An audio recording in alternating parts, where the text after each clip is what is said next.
itu harusnya sebenarnya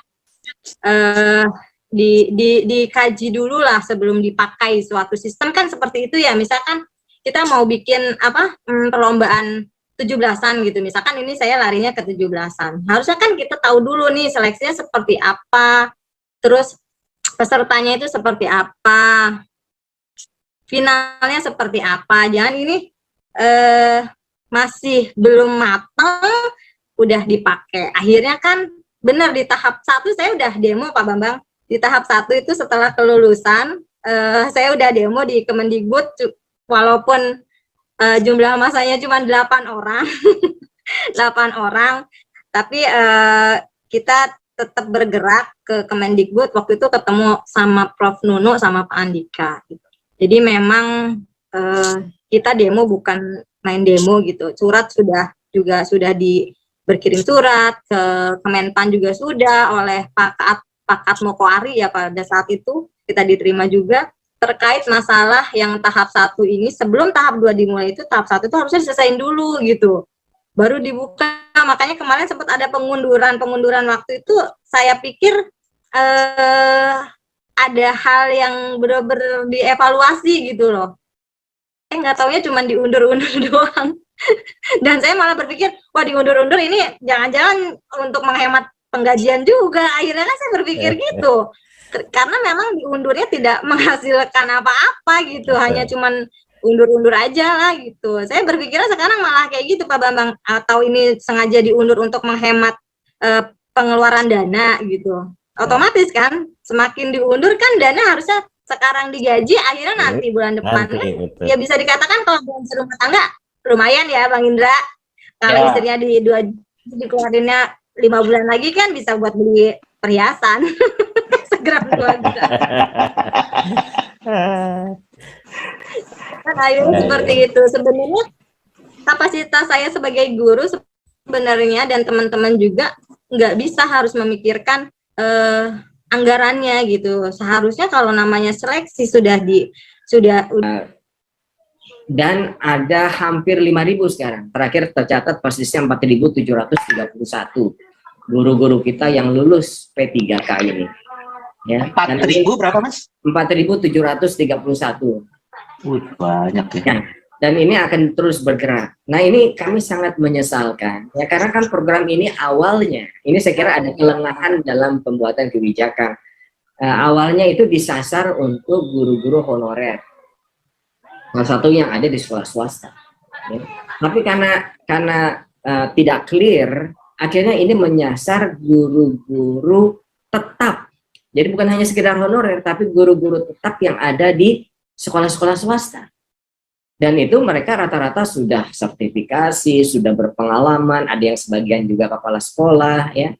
Dan ini tentu saja menjadi disrupsi yang sangat luar biasa, ya. Padahal sangat mungkin, ya, sangat mungkin bahwa guru-guru itu pun, ya, misalnya itu menyasar guru tetap, ya, tidak perlu mereka pindah ke sekolah negeri. Mereka juga bisa tetap mengajar di sekolah asal. Kalau ini bisa diberlakukan di perguruan tinggi, kita tahu ada dosen DPK, dulu sebutnya dosen DPK, ya, saya tidak tahu sekarang, itu dosen negeri yang diperlakukan, ditempatkan di universitas swasta. Ya, kenapa ini tidak bisa diberlakukan di pendidikan dasar dan menengah? Dan itu sangat sederhana, bukan sederhana, sangat mungkin untuk dilakukan. Ya, secara undang-undang juga disebutkan bahwa pegawai aparatur sipil negara yang selanjutnya disebut pegawai ASN adalah pegawai negeri sipil dan pegawai pemerintah dengan perjanjian kerja yang diangkat oleh pejabat pembina kepegawaian dan diserahi tugas dalam suatu jabatan pemerintahan atau, nah ini Mas Indra, ada ataunya nih, atau diserahi tugas negara lainnya. Nah, tugas negara lainnya itu kita bisa maknai secara positif adalah ditugaskan di sekolah-sekolah yang digerakkan oleh masyarakat atau sekolah swasta, sangat mungkin. Ya, jadi itu sangat mungkin. Saya sendiri tidak mengerti ya kenapa harus dipaksakan mereka pindah. Pindah itu kan belum tentu mereka mendapatkan yang lebih baik juga. Mereka harus secara psikologis menyesuaikan diri kembali, ya. Secara administratif tentunya banyak hal. Lalu berikutnya lagi juga itu mungkin akan menggusur, ya, guru-guru honorer lain yang tidak lulus P3K yang ada di sekolah negeri tersebut. Nah, ini kan jadi kompleks, ya, jadi komplikasi. Jadi ini bukan bukan hanya sekedar oh ini hak mereka untuk mendapatkan kehidupan lebih baik. Itu kami setuju. Kami kami sangat mengapresiasi. Tapi dalam pelaksanaannya, implementasinya, tolong ini difikirkan secara lebih matang implikasinya supaya tidak memecahkan masalah dengan menimbulkan masalah yang baru atau masalah dipecahkan dengan masalah yang baru. Karena tentu saja ini akan berantai dan akan akan terus menjadi hal yang mengganggu kita. Dan alhamdulillah Mas Indra, Pak Bambang, Bu Eti, kemarin kami sudah beraudiensi dengan Komisi 10 ya, dan di Komisi 10 itu alhamdulillah sudah setuju ya dengan kami bahwa ini harus betul-betul ditinjau ulang, apalagi nanti ada gelombang ketiga, mohon itu ditahan dulu. Dan dalam rapat kerja Komisi 10 dengan Mendikbudristek ya, setelah bertemu dengan kami, di dalam lapsingnya itu jelas disebutkan bahwa Komisi 10 mendesak kementerian untuk melakukan terobosan hukum agar guru-guru P3K dari sekolah yang digerakkan masyarakat oleh swasta ini dikembalikan ke sekolah swasta asal. Ya, jadi tidak perlu mereka harus bermigrasi, berbondong-bondong pindah ke sekolah negeri, kan itu juga merepotkan buat pemerintah. Simple ya. Kembali mereka lulus digaji oleh negara, oleh pemerintah ya, dan itu mereka mengajar di sekolah swasta. Jadi tidak perlu ada dikotomi, oh swasta itu harus seperti ini, harus segalanya dilakukan sendiri. Apa yang dilakukan oleh kami itu bukan untuk kami, yang dilakukan oleh kami itu adalah untuk anak bangsa. Sangat wajar. Nah kalau ini diberlakukan di perguruan tinggi, kenapa ini tidak bisa diberlakukan di sekolah dasar dan menengah yang secara filosofis ini menjadi dasar fundamental pembangunan manusia, yaitu pendidikan dasar. Ya, ini saya kira pemerintah perlu tidak tergesa-gesa dan perlu sangat prudent dalam menyusun kebijakan agar tidak merugikan dan tidak menimbulkan masalah baru. Gitu Mas Indra, Pak. Nah kami melihat memang ada banyak yang memang harus dilakukan, dan kami dari Muhammadiyah sendiri sudah menginisiasi rencana pembangunan jangka panjang kami. Ya, kita punya kalau dengan perguruan tinggi kita ada sekitar 27.000 amal usaha, kita menyebutnya amal usaha pendidikan. Dikdasmennya kurang lebih dikurangin sekitar 150-an ya. Masih cukup besar juga di seluruh penjuru tanah air, dan kami menganggap pergerakan atau arah dari pendidikan kami betul-betul harus sistematis ya. Karena itu kami menyusun rancangan pembangunan jangka panjang pendidikan dasar dan menengah Muhammadiyah ya. Kebetulan saya di Majelis Pendidikan Dasar dan Menengah. Jadi kami membuat rancangan milestone dari 2021, 2024, 2025 sampai dengan 2029, 2030, 2034, 2035, 2039, dan 2040 sampai dengan 2045. Jadi kami memforecast ya bagaimana pendidikan kami di Muhammadiyah ini dalam tahapan-tahapan milestone tersebut hingga tahun 2045 ya, dalam generasi emas ya, di mana generasi produktif kita akan menjadi sangat dominan di tanah air ini.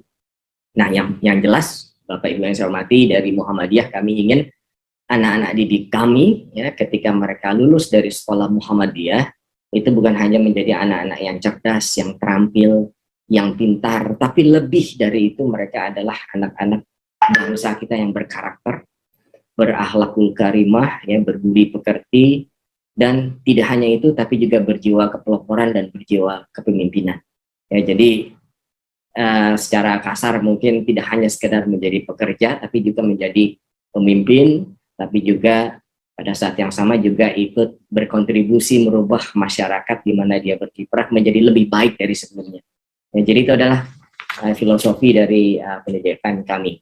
Nah kalau kami melihat beberapa hal yang sudah kita lalui, berbagai macam kebijakan yang kita terima dari negara misalnya ya, memang ada banyak hal yang perlu kita benahi, perlu kita kritisi, karena Muhammadiyah bersama juga dengan unsur-unsur non pemerintah lainnya seperti LT Ma'arif PBNU, ya, juga PGRI, Taman Siswa, Pendidikan Kristen Katolik yang berbasis agama dan lain sebagainya, ya, itu berkontribusi luar biasa, ya. Kami membantu pemerintah dalam mencerdaskan anak bangsa, ya, karena tidak mungkin ini semua dilakukan sendiri oleh pemerintah.